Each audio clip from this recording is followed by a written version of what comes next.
La chirurgie bariatrique, est-ce que c'est une méthode de facilité pour perdre du poids? Alors je me présente, je m'appelle Joanne Ugerolion, je suis diététicienne nutritionniste spécialisée dans la prise en charge de l'obésité et spécifiquement dans la prise en charge des individus qui veulent réaliser une chirurgie bariatrique. Je suis aussi presque psychologue, j'aurai mon diplôme dans 6 mois très précisément, après des centaines et des centaines et des centaines d'heures de formation dans un CHU, dans un service de prise en charge de l'obésité et de la chirurgie bariatrique. Alors peut-être que tu as déjà vu ma tête passer sur d'autres réseaux sociaux, parce que je suis la créatrice d'un média de vulgarisation scientifique qui s'appelle La question que tu te poses pas, dans lesquels on aborde de la biologie, de la neuroscience, de la neurophysiologie, plein de sujets super passionnants qu'on essaye de vulgariser pour rendre accessible au plus grand nombre. Mais sur cette chaîne, on parle précisément de chirurgie bariatrique et de nutrition. Donc d'abord, la chirurgie bariatrique, c'est des critères de sélection qui sont très précis. Tout le monde ne peut pas faire une chirurgie bariatrique, et encore plus dans le public. C'est souvent des individus qui ont des comorbidités, c'est-à-dire des complications en lien avec leur situation d'obésité. Donc c'est souvent des diabètes de type 2, des douleurs musculaires, articulaires ou encore des douleurs psychologiques qui sont trop compliquées et qu'il faut prendre en charge dans le service public. La chirurgie bariatrique, c'est quand même une chirurgie qui est majoritairement faite sur des patients qui ont passé leur vie à s'auto-flageller à coups de régimes restrictifs plus ou moins efficaces. J'ai beaucoup de vidéos sur la chaîne concernant les régimes restrictifs, si ça t'intéresse, tu peux aller y jeter un petit coup d'œil. Globalement, les techniques commerciales fonctionnent extrêmement bien sur des gens qui sont en situation de souffrance, et le problème c'est que ces effets yo-yo à répétition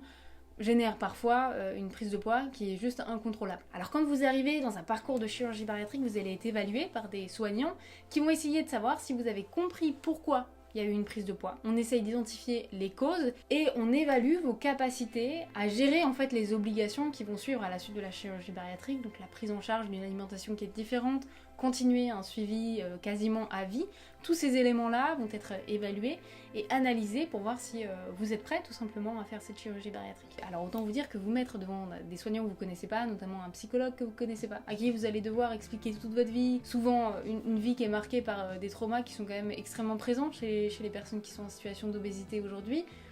bah c'est pas drôle, c'est pas une activité qui est sympa à faire et personne n'a envie de le faire, et d'ailleurs il y a souvent une grande anxiété à l'approche de ces rendez-vous psychologiques, alors qu'en réalité on n'est pas là pour juger le patient, on est vraiment là pour essayer d'identifier les petites faiblesses s'il y en a, essayer de résoudre, de trouver des outils, des propositions de prise en charge qui pourront vous aider sur le long cours à surpasser cet état. Alors parlons des risques quand même, parce que c'est facile de dire que la chirurgie bariatrique c'est une méthode de facilité pour perdre du poids, mais j'ai quand même du mal à imaginer quelqu'un se lever un matin et se dire « Ah bah tiens, je perdrais bien du poids, j'ai pas envie de me bouger, je vais me faire découper un morceau d'estomac, faire un suivi de plus d'1 an à 1 an et demi en CHU, me faire suivre par des psychologues, des diététiciennes, avoir une alimentation qui sera complètement transformée par rapport à ce que j'avais l'habitude, évidemment risquer des comorbidités, des complications qui existent, même si elles sont rares, les risques sont quand même présents, on est sur une anesthésie, sur un sujet qui est en situation d'obésité, il y a encore des risques. J'ai du mal à me dire, une fois qu'on a cité tout ça,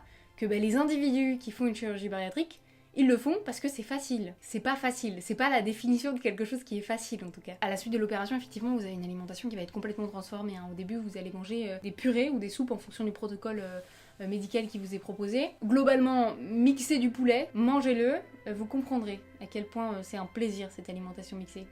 Évidemment, c'est de l'ironie. Bon, après, les premiers kilos commencent à partir, et là, le combat n'est pas fini. Parce que quand tu fais une chirurgie bariatrique, effectivement, tu as des risques de tomber dans les troubles du comportement alimentaire, c'est-à-dire une surobsession de l'alimentation, une surintellectualisation de ce que tu manges, une restriction cognitive, c'est-à-dire supprimer des aliments, parce qu'on a encore certaines idées qui sont encore bien ancrées, du style le chocolat c'est pas bon pour la santé, le gras c'est pas bon pour la santé, ça me fait prendre du poids. Toutes ces idées-là, ça s'appelle des restrictions cognitives, et quand on les met en pratique, quand on se restreint, on va induire une frustration et donc des compulsions alimentaires sur le long terme. Sauf que des compulsions alimentaires, quand on est dans une